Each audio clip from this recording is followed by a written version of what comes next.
Hello everyone, this is Swati Singh. Welcome to Shreeji classes. आज का जो टॉपिक है वो है ओस्मोसिस और ओस्मोटिक प्रेशर। ओस्मोसिस क्या होता है कि ऐसा प्रोसेस जिसमें क्या हो, रिमूवल ऑफ सॉल्वेंट। ठीक है, क्योंकि सॉल्वेंट के पार्टिकल्स जो होते हैं वो स्मॉलर होते हैं विथ रिस्पेक्ट टू सॉल्यूट के पार्टिकल्स। जो भी पार्टिकल्स होते हैं सॉल्वेंट के, वो कैसे होते हैं, स्मॉलर होते हैं। तो जब हम ओस्मोसिस की बात करेंगे तो ओस्मोसिस क्या है, एक तरह का प्रोसेस है जिसमें क्या होगा, flow of solvent, process of flow of solvent.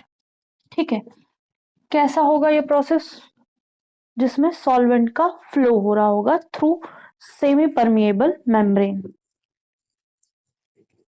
Through semi permeable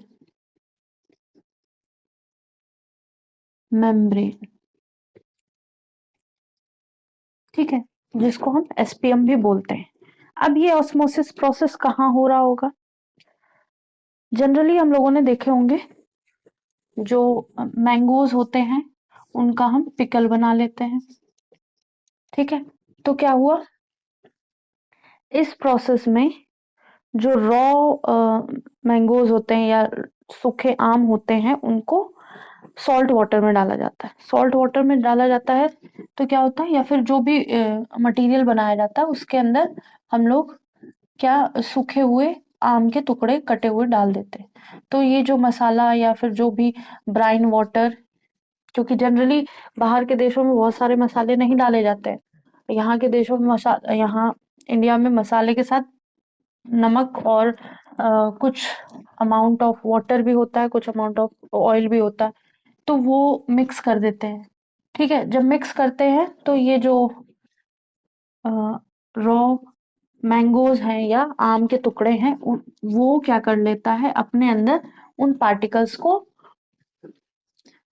ले लेता है। वो जो पार्टिकल्स होते हैं बहुत छोटे पार्टिकल्स होते हैं, जो अगर हमने पूरा का पूरा ऐसे लिया टुकड़ा कोई, तो हम देखेंगे उसके अंदर पूरा टेस्ट आ रहा होगा, सभी मसाले का, सभी सॉल्ट का, हर चीज का टेस्ट आ रहा होगा।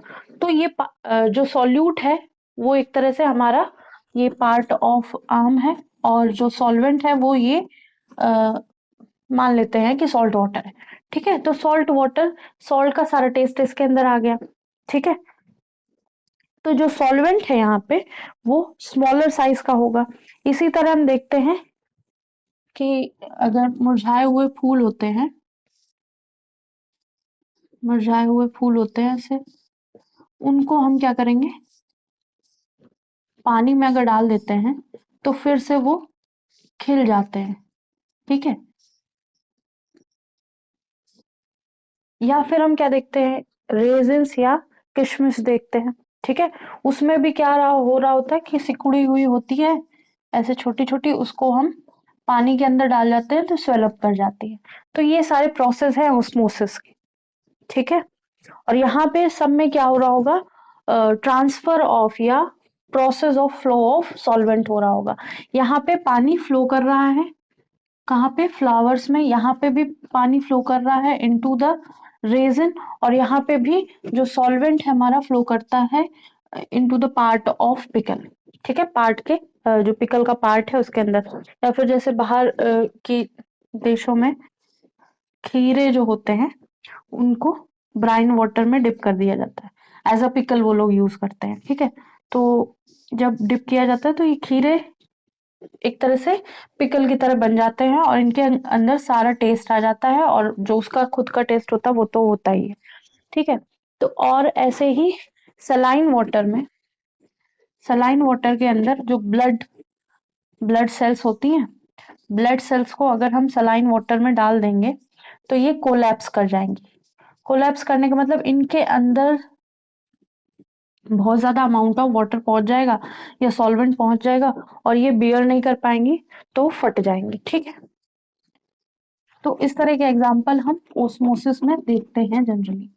ठीक है, तो जो ओस्मोसिस हो रहा है या ओस्मोटिक प्रेशर की बात हो रही है, वो हम पूरा डिपेंड करेंगे किस पे, सेमी परमिएबल मेम्ब्रेन पे। ठीक है, तो जो सेमी परमिएबल मेम्ब्रेन होती है वो क्या करती है, सेमी परमिएबल इसलिए क्या कहा गया, क्योंकि कुछ ही पार्टिकल्स को अलाउ कर रही है खुद से ट्रांसफर होने में। मतलब कहने का कि ये हमारा सिस्टम बना है, इस सिस्टम में एक साइड हमने वाटर ले लिया, ठीक है, और एक साइड हमने कुछ भी सॉल्वेंट ले लिया, सॉल्यूट ले लिया। ठीक है, तो ये मेम्ब्रेन जो है, इसके अंदर इतने छोटे पार्टिकल्स होंगे कि इतने छोटे पोर्स होंगे जो वाटर के पार्टिकल को ट्रांसफर कर सकती है, लेकिन जो सॉल्यूट के पार्टिकल्स है उनको इधर नहीं आने देगी। ठीक है, तो ओनली जो वाटर के पार्टिकल्स है वो सेमी परमिएबल मेम्ब्रेन के थ्रू किस में आ जाते हैं, सॉल्यूट के साथ मिक्स हो जाते हैं। ठीक है, अगर ये हमने मेम्ब्रेन ली है और इधर वाटर है हमारा लोअर कंसंट्रेशन का, और इधर सॉल्यूट है, हम केवल यहाँ से वाटर को ट्रांसफर कर सकते हैं। तो सेमी परमिएबल मेम्ब्रेन ऐसी है जैसे हमारा रेजिन जो सिकुड़ा हुआ था, उस पे हम उसको हमने पानी के अंदर डाला, तो ये जो रेजिन की लेयर है ना, आउटर लेयर, जो आउटर लेयर है वो वर्क करेगी एज सेमी परमिएबल मेम्ब्रेन, जिसके वजह से वाटर जो है इसके अंदर चला जाता है। ठीक है, वाटर इसके अंदर चला जाएगा, और बहुत ज्यादा वाटर अगर काफी देर पड़ा रहेगा तो कुछ कुछ रेजिन्स आपने देखे होंगे फट भी जाती हैं। ठीक है, तो ये जो आउटर लेयर ऑफ रेजिन है वो सेमी परमिएबल मेम्ब्रेन की तरह वर्क करेगी। जो ये मेम्ब्रेन है वो एनिमल के बॉडी से भी निकाली जा सकती है, वो वेजिटेबल से भी बनाई जा सकती है, बेसिकली जैसे पर्चमेंट से बनी होती है, या पिग ब्लैडर से बनी होती है, या सिंथेटिक भी हम सेलोफेन से बना सकते हैं। ठीक है, तो जो ये सेमी परमेएबल मेम्ब्रेन है हम कहीं से भी ले सकते हैं, सिंथेटिकली बना सकते हैं सेलोफेन से, जिसमें केवल जो फ्लो ऑफ सॉल्वेंट हो और सॉल्यूट हमारा, या जो हमारा सॉल्यूशन बन गया है उसमें से सॉल्यूट ना आ रहा हो। ठीक है, तो जो एसपीएम है या सेमी परमेएबल मेम्ब्रेन है can be obtained naturally from plant and animal,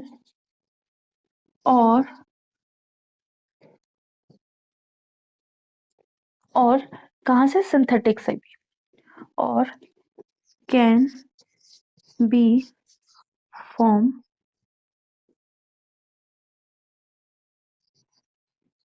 synthetically. ठीक है, तो प्लांट में क्या होगा, पर्चमेंट मेम्ब्रेन, जो पर्चमेंट की बात करेंगे वो एनिमल की बॉडी पार्टिकल्स में तो पिग का ब्लैडर ऐसा एसपीएम की तरह वर्क करेगा, सिंथेटिक में सेलोफेन जो है वो एसपीएम की तरह बिहेव करेगी। तो ये क्या होते हैं, ये सारे मटेरियल्स जो होते हैं एक शीट की तरह होते हैं। ठीक है, ये शीट की तरह होते हैं, कॉन्टिन्यूअस शीट, या कह सकते हैं एक फिल्म होती है, एक फिल्म जैसी होती है, ऐसी फिल्म होती है। इसमें इतने छोटे पार्टिकल्स या इतने छोटे पोर्स होते हैं, वो इन पार्टिकल से घुस के निकल जाते हैं, फ्लो कर जाते हैं, जो सॉल्वेंट का पार्टिकल्स का साइज होता है उसी साइज के। ठीक है, उससे बड़े साइज के जो सॉल्यूट के पार्टिकल्स हैं वो इससे ट्रांसफर नहीं हो जाते। अगर ये परमिएबल मेम्ब्रेन कही जाए तो मतलब सॉल्यूट और सॉल्वेंट दोनों के पार्टिकल्स पास हो रहे हैं, लेकिन सेमी परमिएबल कही जाए तो सॉल्वेंट के ही पार्टिकल इससे पास आउट हो रहे हैं बस। ठीक है, तो इसमें जो फिल्म जैसी होती है या कॉन्टिन्यूअस एक शीट जैसी होती है, इसके अंदर कैसे पोर्स होते हैं या होल्स होते हैं, सब माइक्रोस्कोपिक होल होते हैं। दीज एसपीएम है ये, और ये जो होल है इनको क्या कहेंगे, सब माइक्रोस्कोपिक होल्स और पोर्स। ठीक है, इसके अंदर पोर्स होते हैं छोटे छोटे, जिससे हमारा सॉल्वेंट जो है वो पास हो जाता है। ठीक है, जो और सॉल्वेंट कैसा होगा, जैसे वाटर। ठीक है, और जो बिगर मॉलिक्यूल्स होंगे वो इससे पास नहीं होंगे, या फिर ये जो मेम्ब्रेन है वो सॉल्यूट के पार्टिकल को हिंडर कर देगी, रोक देगी। ठीक है, और इस तरह की मेम्ब्रेन को ही एसपीएम कहते हैं। ठीक है, तो एसपीएम क्या होती है, केवल only pass solvent particles like water molecules. ठीक है, वाटर मॉलिक्यूल को इजिली ये पास कर देती है। ठीक है, जो बिगर पार्टिकल्स होंगे उनको हिंडर कर देगी।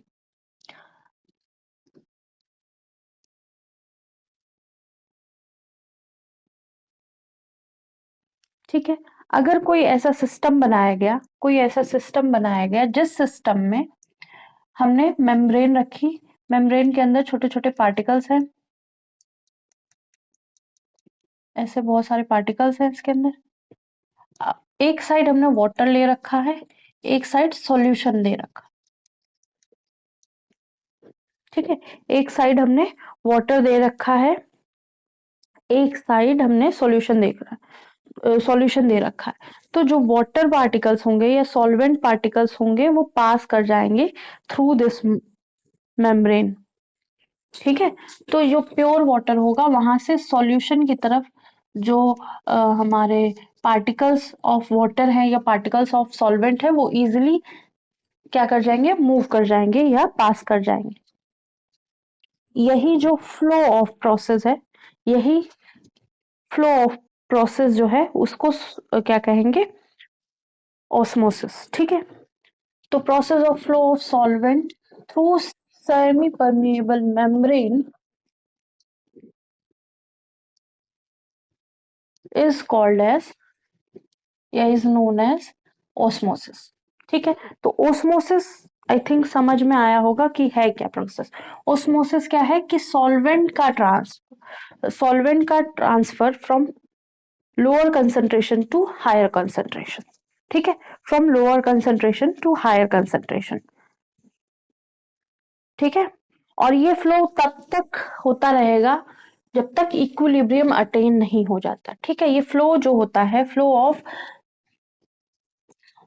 जो particles of water into the solution है, कब तक होता रहेगा, जब तक दोनों साइड का जो कंसंट्रेशन है वो सेम नहीं हो जाता, इक्विलिब्रियम अटेन नहीं कर सकता। ठीक है, एक मिनट।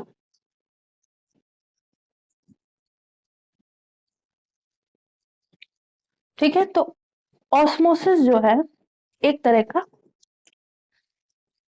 इसको एक लाइन और लिख लेते हैं, ये एक तरह का स्पॉन्टेनियस प्रोसेस है। ठीक है,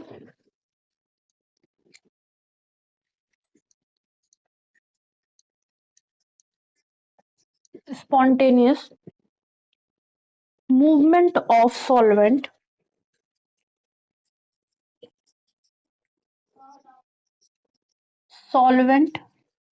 particles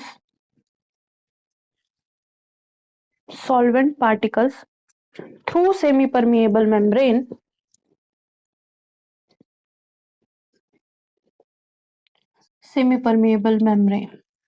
spontaneous movement of solvent particles through semi-permeable membrane from higher from higher concentration of water to lower concentration of water। मतलब जहां पे वाटर की कमी होगी वहां पे वाटर जा रहा है। ठीक है, ठीक है, from higher concentration water from, यहाँ पे लिख सकते हैं रीजन ऑफ, यहाँ पे लिखते हैं from reason of higher concentration to lower concentration water reason। ठीक है, तो ऐसी जगह जहां वाटर की अधिकता होगी वहां से सेमी परमेबल के थ्रू जहां वाटर की कमी होगी वहां ट्रांसफर अगर हो रहा है सॉल्वेंट पार्टिकल्स का और स्पॉन्टेनियसली बिना किसी एफर्ट के, बिना कुछ एक्स्ट्रा किए हुए, तो वो प्रोसेस क्या कहलाएगा? ऑस्मोसिस कहलाएगा। ठीक है, और ये प्रोसेस एक इक्विलिब्रियम अटेन करेगा, मतलब जितना इधर है उतना इधर है, जितना इधर है उतना इधर है। तो मतलब एक ये जो हमारा सिस्टम बना होगा जिसमें एक साइड वाटर है, एक साइड सॉल्यूशन है, और सॉल्यूशन और वाटर के बीच में क्या होगा? इक्विलिब्रियम मेंटेन हो जाएगा, मतलब दोनों side particles of water same हो जाएंगे या कंसंट्रेशन सेम हो जाएगा। ठीक है, तो जब कंसंट्रेशन दोनों साइड सेम हो जाएगा तो क्या हो रहा होगा कि जितना अमाउंट ऑफ वाटर इधर होगा उतना अमाउंट ऑफ वाटर इधर होगा। ठीक है, ऑस्मोसिस प्रोसेस एक तरह से इक्विलिब्रियम पे पहुंच गया है। अब इस प्रोसेस में और इधर से इधर वाटर को जाने से रोकने के लिए हम इधर प्रेशर देंगे। ठीक है, इसको रब करके एक और फिगर बनाते हैं।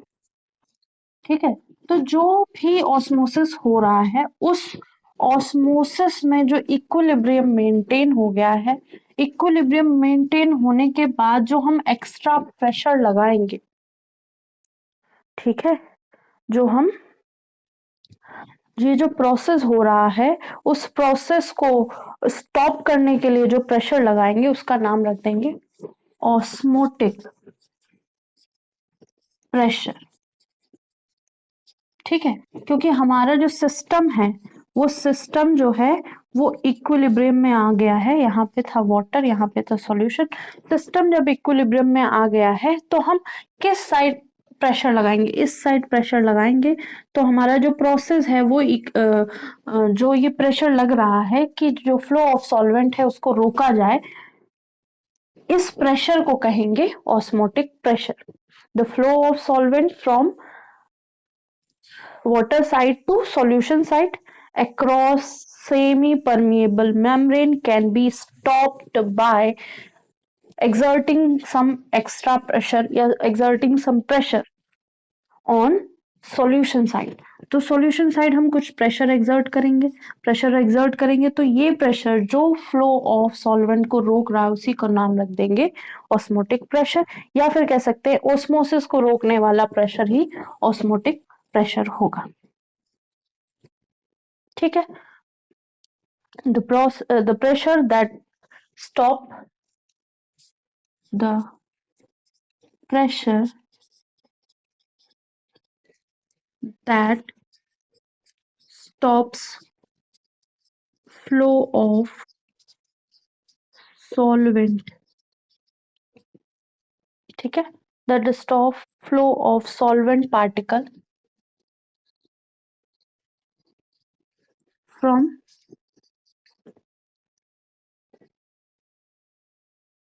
region of higher concentration of water to region of lower concentration of water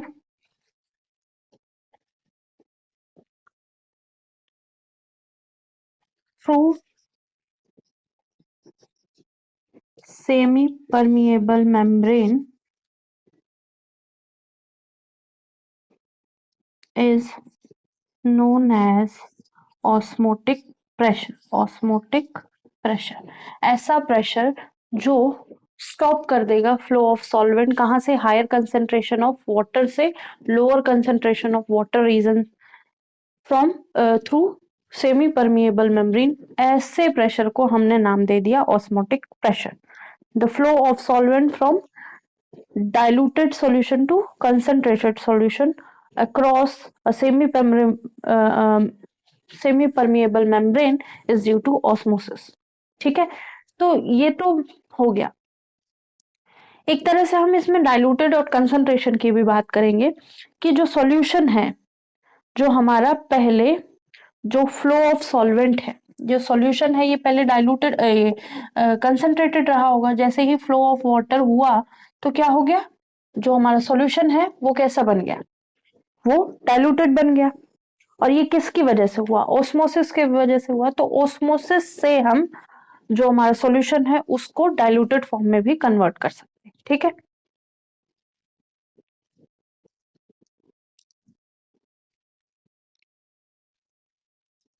तो सॉल्वेंट के मॉलिक्यूल जो हैं, सॉल्वेंट के मॉलिक्यूल लो कंसंट्रेशन से हायर कंसंट्रेशन की तरफ जा रहे होंगे। ठीक है, ठीक है, यहाँ पे तो हमने हायर कंसंट्रेशन ऑफ वाटर से, हायर कंसंट्रेशन ऑफ वाटर से लोअर कंसंट्रेशन ऑफ वाटर, अगर हम इसको ऐसे भी कह सकते हैं कि लोअर कंसंट्रेशन से हायर कंसंट्रेशन तक जो वाटर का फ्लो होगा लोअर कंसंट्रेशन से हायर कंसंट्रेशन की तरफ होगा।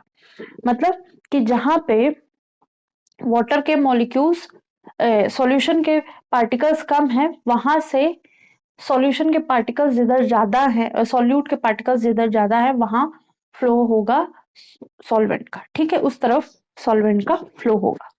तो ऑस्मोटिक प्रेशर जो होगा वो डिपेंड करेगा ऑन कंसंट्रेशन ऑफ सॉल्यूशन। ठीक है, कि कितना, ये वाला फिगर हटाते हैं, तो ऑस्मोटिक प्रेशर इस पे डिपेंड करेगा कंसंट्रेशन ऑफ वाटर पे। जितना ज्यादा हमारा सॉल्यूशन कंसंट्रेटेड होगा तो osmotic pressure depends on concentration of solution, कैसा हमारा सॉल्यूशन है, डाइल्यूटेड है या फिर कंसंट्रेटेड है।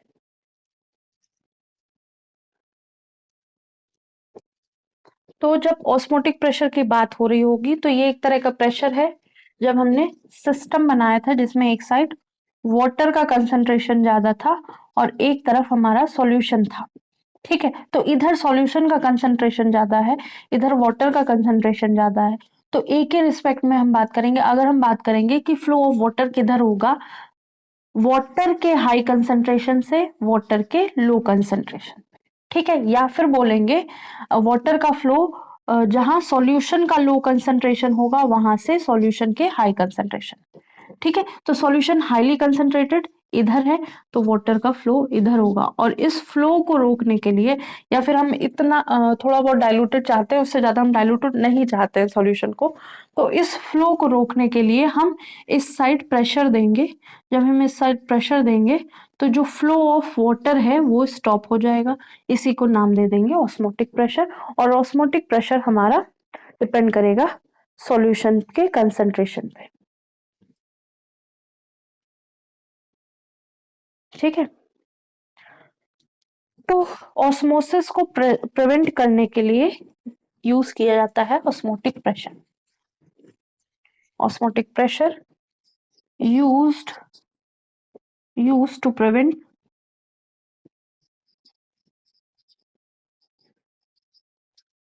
Osmosis in solution. सॉल्यूशन के अंदर जो ऑस्मोसिस प्रोसेस हो रहा है उसको रोकने के लिए हम ऑस्मोटिक प्रेशर यूज करते हैं। तो ऑस्मोटिक प्रेशर इज एक तरह की कॉलिगेटिव प्रॉपर्टी है। ठीक है, वो तो डिपेंड करेगी नंबर ऑफ सॉलिड पार्टिकल्स पे। It is a colligative property, so it so it depends on number of particles of solute। तो ये सॉल्यूट के पार्टिकल्स पे डिपेंड करेगी, किस पे डिपेंड करेगी, सॉल्यूट के पार्टिकल्स पे डिपेंड करेगी।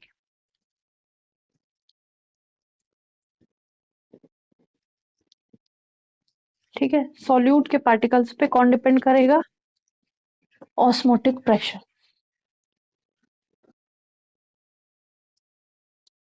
ना कि उसके नेचर पे। तो जो for dilute solution it has been found, dilute solution के लिए तरह का हमको क्या मिल गया, एक फॉर्मूला मिल गया।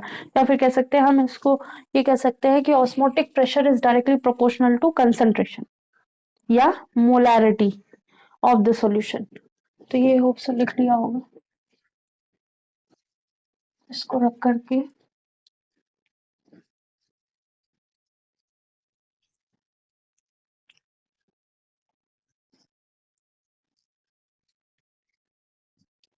तो लिखेंगे कि osmotic pressure is proportional to, osmotic pressure is proportional to,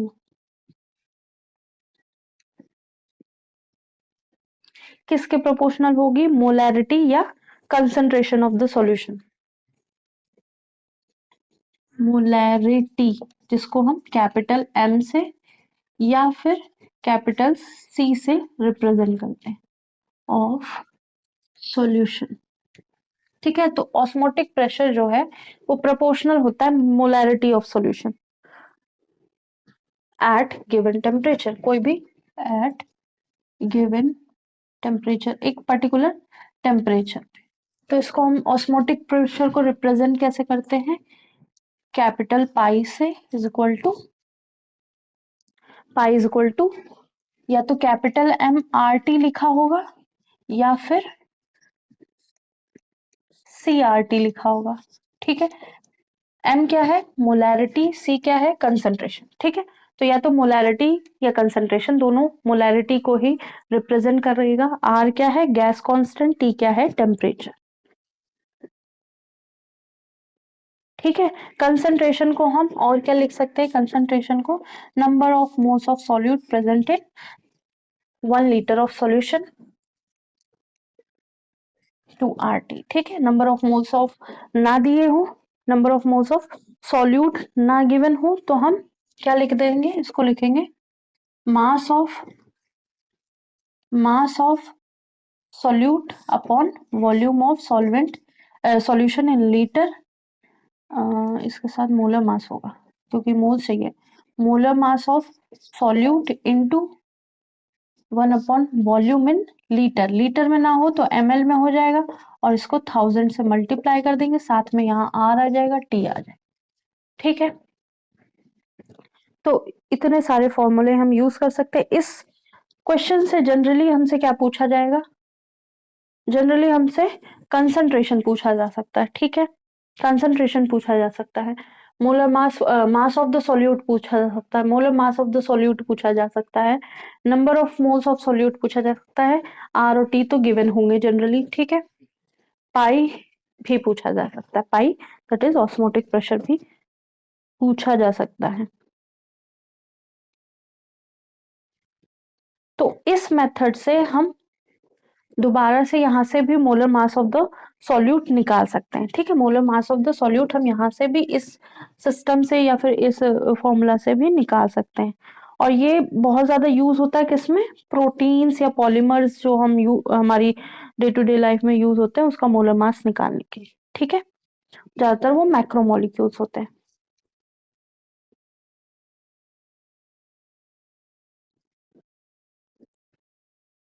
तो जो कॉलिगेटिव जितनी भी प्रॉपर्टी है उसमें सबसे ज्यादा यही यूज किया जाता है, इसी में ही लार्ज वैल्यूज हमें देखने को मिलेंगी।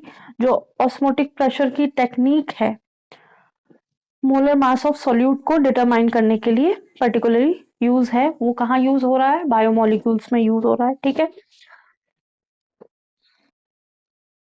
और जो बायोमोलिक्यूल्स कहाँ हायर टेम्परेचर पे क्या होते हैं, स्टेबल होते हैं बहुत ज्यादा, मतलब जनरली जो हायर बायोमोलिक्यूल्स होते हैं हायर टेम्परेचर पे स्टेबल नहीं होते हैं, स्टेबल बोल दिया था, स्टेबल नहीं होते हैं थे।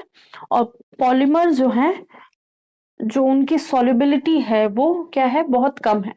ठीक है, पॉलीमर्स की सॉल्युबिलिटी बहुत कम है, इसलिए यहाँ पे जो हम फॉर्मूला पॉलीमर्स या बायोमोलिक्यूल्स में बड़े बड़े मॉलिक्यूल्स के लिए जो यूज कर रहे हैं वो यही यूज कर रहे हैं ज्यादातर। ठीक है,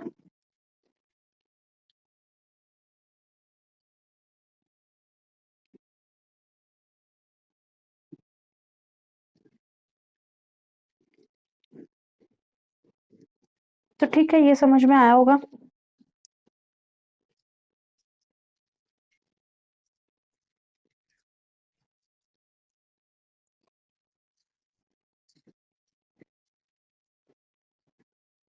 तो होप सो इतना समझ में आया होगा। आज हमने ऑस्मोटिक प्रेशर की बात करी, ऑस्मोसिस की बात करेंगी। नेक्स्ट टर्न पे हम 2 छोटे-छोटे से टॉपिक हैं, एक है हाइपरटोनिक और हाइपोटोनिक और रिवर्स ऑस्मोसिस, ठीक है?